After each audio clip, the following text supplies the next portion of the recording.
Welcome to the land of don't mix houses, but you can be in a pub until 10 p.m. I broke my glasses and now I feel like I'm 15 again because I have to wear my old ones. How's your week going?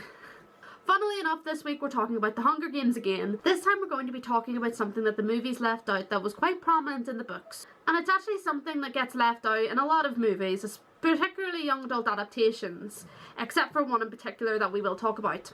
For people who have just watched the Hunger Games movies, you're probably wondering where disability comes in, because there doesn't really seem to be a point where someone could really where it could really come up that someone's disabled or that they're lesser abled physically or mentally than someone else. But weirdly enough, it is actually very prominent, and there's a couple of disabled characters, one of them being one of the main three. Of course you're going to ask which of the main three, and funnily enough we're talking about him again. By the end of book 1, Peeta is disabled.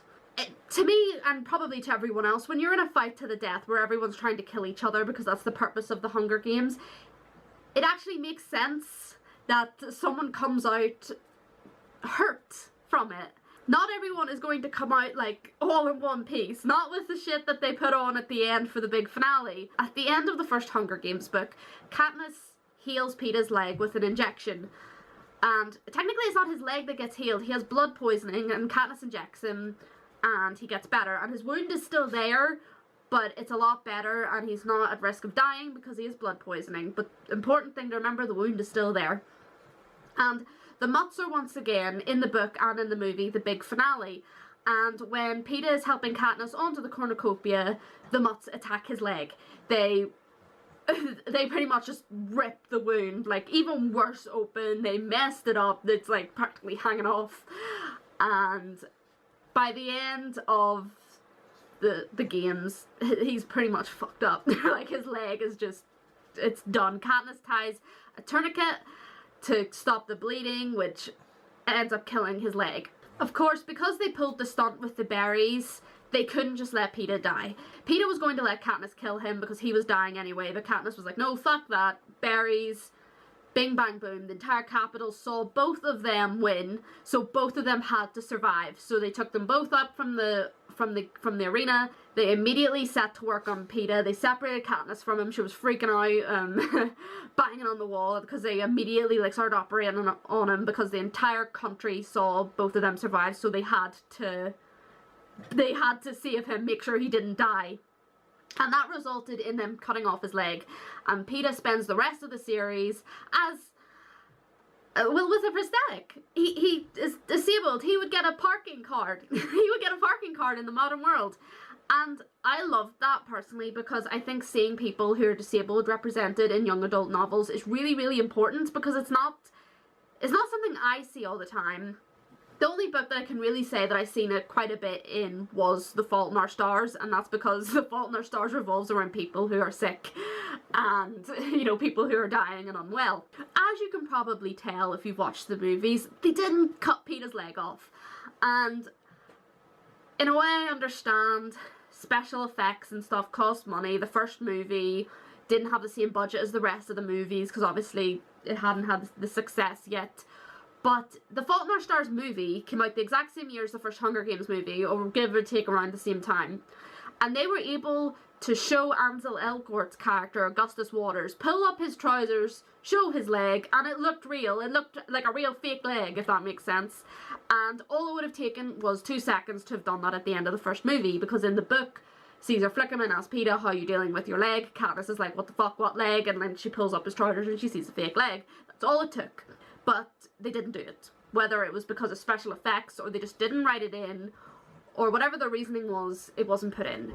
And it actually annoyed me because it adds a lot of context to things that happens in the later movies, that because they didn't put it in, it makes Peeta look like a wimp. In the arena, in Catching Fire, Peeta is falling all over the show when the fog comes, and there's no real explanation as to why he's falling. Everyone else is able to go through the jungle just fine, even running away from the fog, but it just makes it look like Peeta can hack it, and Mags just sacrifices herself for Peeta's incompetence.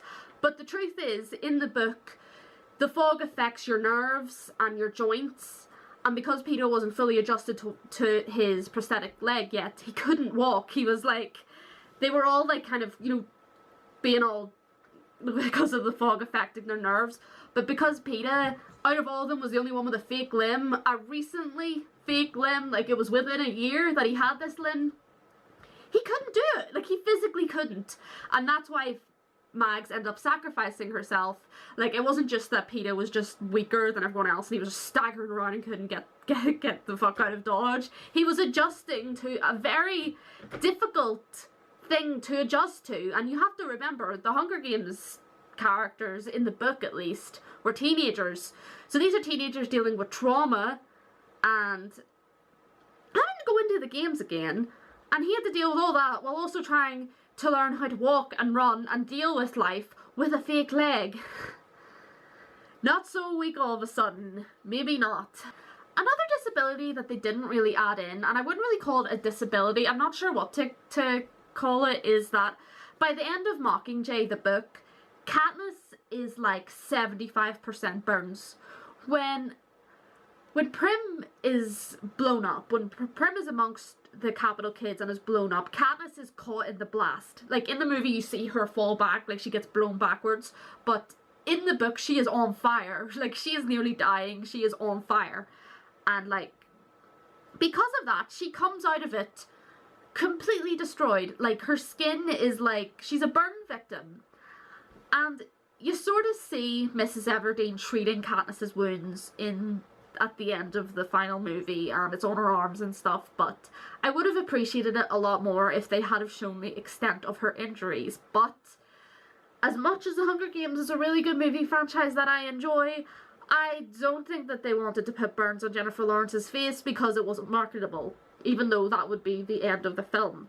Because little things like that, having a character who has a prosthetic leg, having someone who is a burns victim by the end of it, not only does it add a reality to the situation, because, as I said at the start, it is very unlikely that you're going to come out of a situation like the Hunger Games all in one piece, and you're definitely not going to come out of a war in the whole series without having some sort of injury.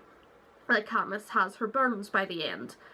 And considering the fact that they're supposed to be teenagers and that this is what they're going through, not only having these characters who are disabled in the books gave disabled people a chance to put themselves into the scenario as well, it represented them too. And I'll never understand why they never did it in the movies, because it could be argued that they didn't give Peeta the prosthetic leg because it didn't really need to be said, or it didn't add anything. But I argue different. I think it would have added a lot, because, as I said, it represents disabled people, and it gives I'm sure it gave disabled teenagers, when they were reading The Hunger Games for the first time, it made them feel like they could be part of it all, even though they are disabled. Like, people with prosthetic limbs read that Peeta lost his leg but could still be part of everything that was going on and still be a really important main player in the story. And people who are burns victims could see Katniss going through what she did and coming out at the end of it with her burns, but still being strong and able to live her life the way she does. And Peeta still absolutely adores her by the end of it. As we said in the last video, he is a simp, so he still absolutely adores her, and it shows that your life can go on and you are strong and that you're not lesser because you may or may not have something that everyone else does, if that makes sense. They did include Chaff, but he wasn't such of a big enough character. I like that they included that he had one arm. I really appreciate that Francis Lawrence did that in Catching Fire. Chaff is one of the victors. You only see him briefly, like a couple of things. He's the one who kisses Katniss in the face when they get off the chariots. He only has one arm. And I really think if Francis Lawrence had directed the first movie, it's possible that Peeta might have gotten his prosthetic, like he might have lost his leg, but it's hard to know really. But the fact that Suzanne Collins took her main characters and made it more realistic and made the stakes so high and the danger so real, that when Peeta got hurt, he did lose his leg. He didn't just get miraculously fixed by the Capitol, because the Capitol, as big and as shiny as they were, they weren't able to fix everything. The best case scenario that they had was to give him a high-tech prosthetic that you know, he could use to walk with. They still had to chop his leg off. It was one of the reasons why I love The Hunger Games so much, and I do think it was a shame that they did leave that out of not only the first movie but the last movie when Katniss gets harmed. I mean, I love Jennifer Lawrence and I love her face, and yes, she's very beautiful, but it would not have hindered them at all to give her the proper injuries that Katniss got by the end of the film. But a little funny story before I end the video. We were once watching Horrible Histories in history class in high school, and there's the wee stupid deaths part with like the skeleton guy with the face paint. He's supposed to be the Grim Reaper, and because we used to watch Horrible Histories in history class for free periods, and the guy who was in this episode who died stupidly got beaten to death by his prosthetic leg. Like, they took the leg off him and they beat him to death with it. And I remember leaning over to my friend Haley and saying, I bet you that's what they did to Peeta when he was captured in the Capitol. And I just remember her like just like trying to like hold in her face. I'll have to look up the guy because I can't remember his name right now, but yeah, that was the thing. They took his leg off and they beat him with it until he died. Isn't history beautiful and kind of scary? Anyway, that's it for this video. What do you guys think? Do you think it was necessary to cut out Peeta's prosthetic and Katniss's burns? Do you think it was unnecessary? Do you think it would have played an important part in the story like I do? Let me know down below. Comment, subscribe, do what you want. Check out my socials. Buy my book if you want. Don't do any of that if you don't want to. I don't want you there if you don't want to be there. And remember, no matter what you have or what you don't have, you are still important and valid and just as capable as everyone else.